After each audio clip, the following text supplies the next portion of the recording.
Hi, friends. Let me acknowledge something that I have been wanting to do for a long time. I'm extremely happy the way you guys are responding in the live class. I wanted to tell you there itself, but sometimes some confessions are best done without in person. So I thought that I'm going to first take this and as an opportunity to thank everyone for these wonderful enthusiasm and the sincerity by which you've been watching these pre-watch videos. I can tell you about myself. I'm thoroughly enjoying this way of teaching because it just lightens up my live classes with so powerful audience such as you. And with the same enthusiasm, I bring to you the pre-watch videos on a wonderful concept called as inventory. Now, what is the name that comes to your mind when someone takes, you know, calls something inventory, or in other words, sometimes called as stock?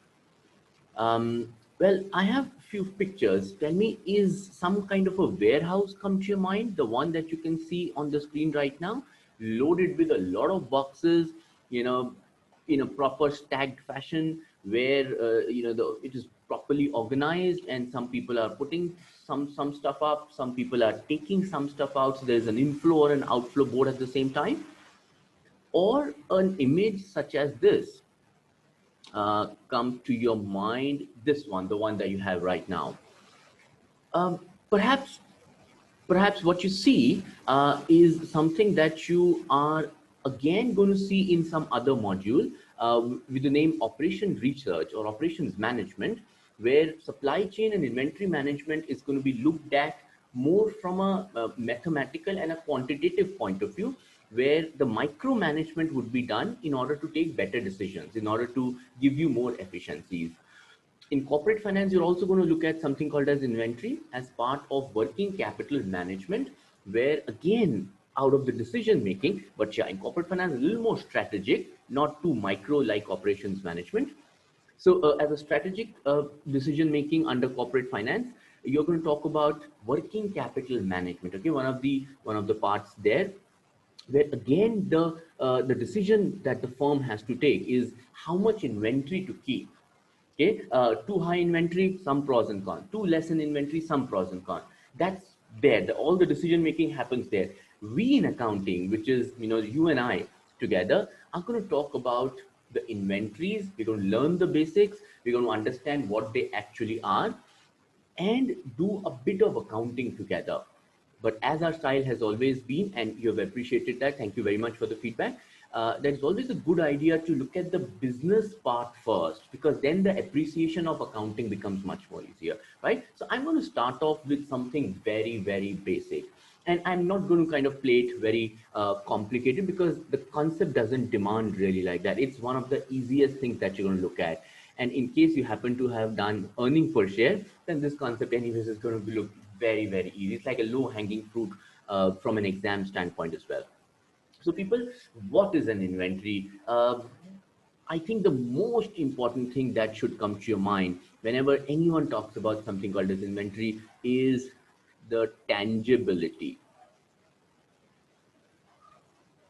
Inventory is the tangible input in the production process.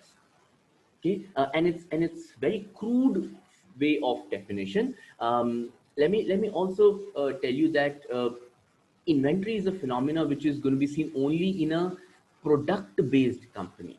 So be it a trader, be it a manufacturer, or a broker, in case you are a principal to principal relationship, only in these kind of stuff. That means I am leaving out all technology firms, I'm leaving out all education firms, I'm leaving out all service oriented firms, and their balance sheet will not have any kind of inventory.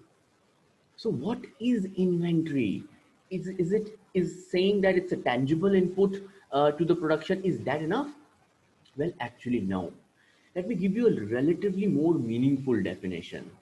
To my mind, inventory is something that a business buys with the primary objective of making money by selling it, not by using it again and again and again and again. I'm going to give you an example, okay? And I'm going to pick up a company called as HUL because that's one of the companies that we have been extensively using in our live classes. So HUL buys two things. The first thing is the chemicals which they are going to use in the shampoo. And objective is, of course, they want to make money by selling the shampoo.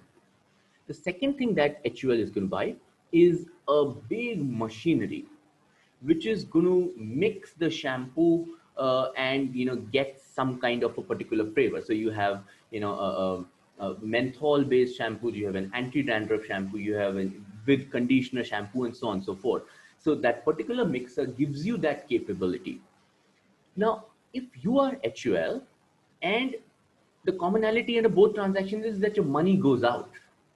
But if you are HUL, the primary objective with which you are looking at the chemical is not the same as the primary objective at which you are looking at that machine, the mixer. While you are looking at the mixer, you want to make money by using it, not by selling it. Knowing the fact that after 10 years of the economic life, you might have to sell the mixer as a second hand, obviously because you want to upgrade, but that's not your main job. Your main job, main objective, the primary objective was to make money by using the mixer. But on the other hand, while HUL bought that chemical, while HUL bought the plastic bottles in which the shampoo is going to be put in, while HUL bought some of the fish oils, in some of the things, sometimes, things are also used, quote unquote. Now, while you're buying all that ingredients, your objective is not to reuse them again. Again, objective is just to put them in the production process and make money with the objective of selling it. So let me take another example. Let's say Flipkart. Okay, fine. So Flipkart is not a great example because it's an aggregator. Let me take an example of, let's say, any trader who is purely into buying, stocking, hosting it for some time, and then selling the goods. So when they're buying a consignment, the whole objective is to make money by selling it. Look at a distributor, look at Nexa showrooms, where they're buying Maruti cars with the whole objective of selling it. But the Nexa showroom also buys a printer, but the objective is not to make money by selling but by using it. So people, inventory is that tangible input, that tangible unit of production where the primary objective of the business is to make money not by usage but by selling. That's inventory for you. Okay. What do we call something where primary objective is usage? Welcome to long lived asset. That's going to be our next topic that we're going to do together. But right now, I'm going to channelize my energy into primary objective by making money through selling that particular thing. Okay. So I'm going to give you a little more detail about what inventory is, something which you, I'm sure, would have heard about it. Inventory has broadly three forms. First is raw material. I don't think this group needs any definition. The basic raw form input. Okay. Finished goods, we are going to refer to as FG. This is going to be our RM in the live class, and WIP anyways is short form. In finished goods is whatever the production value addition had to be done, that has been done. It is that point in time where the goods are ready for sale. So it's like wine, where storage also is an important element to make it ready for sale. I'm not going to call my wine as a finished goods till that minute where enough value addition has been done. Okay, so you have to, and again, you have to look at the business context, and that's the basic paradigm that we have always been focusing on. So inventory subject matter of operating activity doesn't tell you much, but just remember the definition that I gave you. The basic primary objective is to make money by selling it. Okay. The next I wanted to give you is a very, very commonsensical yet a phenomenally important inventory equation. There's different names called under literature, basic inventory equation, only inventory equation, or whatever else. It basically says is that, and to be able to understand that, I want you to please place yourself in a warehouse like that. Just place yourself, take yourself to a warehouse, the one that you see here. So what that equation basically says is that at any, for a given year, whatever was the opening stock and the additional purchase during the year, the left hand side, the one that you see here on my left here, the left hand side, that becomes a total pool available, which a business can either use, consume, sell, whatever, and whatever the business has not been able to use, that will be the closing stock. Don't you think the right hand side is absolutely commonsensical? These are the two uses that you can do with whatever pool is available to you. Now, here is a little bit of common sense that I want to add. What you see here is of course true for inventory, and after a couple of minutes I'll tell you how this can be applied to any asset, any liability, anything in the world. But right now allow me to focus on something called as raw material. So place yourself mentally into a raw material go down, and there, if you had 100 units of raw material, let's say you're dealing in tires, okay, not the one that fat people like me have, but the ones that are put in the cars. So you have 100 tires in the go down, and you purchase 1000 more, and perhaps you are Tata Motors. So tires are a raw material, and your output, your finished goods is a car.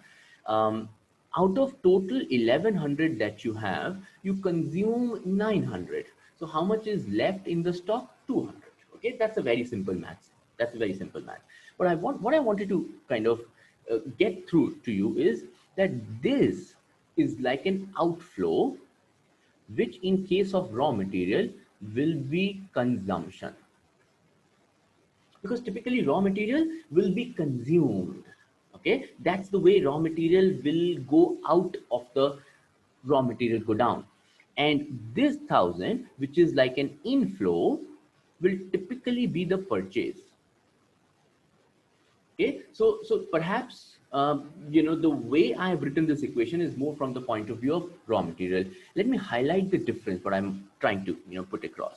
If I have to make this equation for finished goods, same Tata Motors had 5,000 cars at the beginning of the year. During the year, they did not purchase but produced. You see that the inflow from the point of view of finished goods is not purchase but production. Okay, they produce, let's say, due to COVID, they produced only 500 cars. So they have 5,500 cars. Due to COVID, they were not able to sell many cars. So let's say only 1,000 cars. But you see, what is the outflow? I'm not going to use the word consumption. I'm going to use the word sold. And whatever is remaining is going to be the closing stock. People, the short point I'm making is this side and this side here, these will change according to the context. So in case of raw material, the inflow will be purchased, whereas in case of finished goods, that will be produced. In case of raw material, outflow will be consumption, whereas in case of finished goods, it will be sold. That's the basic concept that you got to keep in mind. Okay, nothing more, nothing less. The good news is that I can use the same equation not only in context of the quantity but also in context of the dollar values, the so to speak, quantity into the per unit price. So it's also true. So if I had, what I'm trying to say is, I had $10 million of goods in the go down. I produced something worth $400 million. In total, I have $410 million, out of which I was able to sell $400 million bumper year, and I have only had $10 million left with me, so on. So for any combination. But the long story short is that whatever we are doing here, opening plus purchase is equal to closing plus COGS. I'm going to call it opening plus inflow is equal to outflow plus closing stock. That's true even in value terms. Okay, and the third thing that I want you to understand about it, that this equation is true if you use inflow and outflow. This equation is true for everything, for your loans as liability, for your share capital, for your machineries, for your inventory, like we saw, because there the inflow will change and the outflow will change. Let's pick it up, machinery, for example. I had machinery worth $100 million. I expanded as a factory and I bought machinery worth $1,000 more. That means in total, I have $1,100 of machinery with me. Okay, out of which, now here comes the outflow, people. Pay attention. Where would an outflow happen in context of machinery? Where would the value of machinery go down? Think about it. These are dollars, huh? Out of 1100, I consumed usage, fall in the value because of usage, called as depreciation. 500 was the worth of the value which went down because of usage. Out of which I have also sold machinery worth 400. You see, selling is also one of the outflows in context of machinery. And perhaps out of which I experienced some kind of a theft to the extent of 50. All of that is going to give me my outflows. So 950, and whatever is left is going to be my closing stock. I wouldn't call it closing stock. I would call it closing balance of machinery, whatever that number is, which in this case is 150. So all I'm trying to say is that the equation that you see here, opening plus inflow is equal to outflow plus closing. It's a very, very commonsensical thing. Don't you think that's right? You know, opening plus inflow minus the outflow must be equal to the closing balance that you have. That's, we have been following it for a very long time, right? So people, in my, in this series of video, I thought to kind of make one solid long video, but then I thought it's going to be a little more difficult for you to manage at your end, because these are the three broad concepts that we're going to cover in our inventory classes. The first is um, the difference between the purchase price vis-a-vis the landed cost, the total effective cost. You go to a mall to buy a t-shirt, you pay 1,000 rupees to the shopkeeper, but that's not the total cost that you have to bear. Total cost is much more than that. You have to pay for your travel and the parking and all of that. That's the concept that we are going to talk about in point number one here. Okay, the next video. The second is, once you have allocated the entire cost, you have landed the inventory in the books, you have included the inventory in your books. How do you allocate it between COGS? The right hand side, basically, you see opening plus purchase is equal to closing plus COGS. So now the distinction between closing and COGS is going to be debated here. This is something you're going to love, which is LIFO and FIFO. And the third is where you're going to talk about two principles: historical cost and conservatism. I'm going to keep the suspense out of that. This is one of the, again, very, very interesting aspect. So people, welcome to the series of videos, pre-watch videos on inventory. I am super excited to meet you in the live class. There are a lot of interesting examples that you and I can build into it. Stay tuned, and be super prepared. Make notes so that you can really, really explode in the live class. Thanks very much. Waiting in anticipation.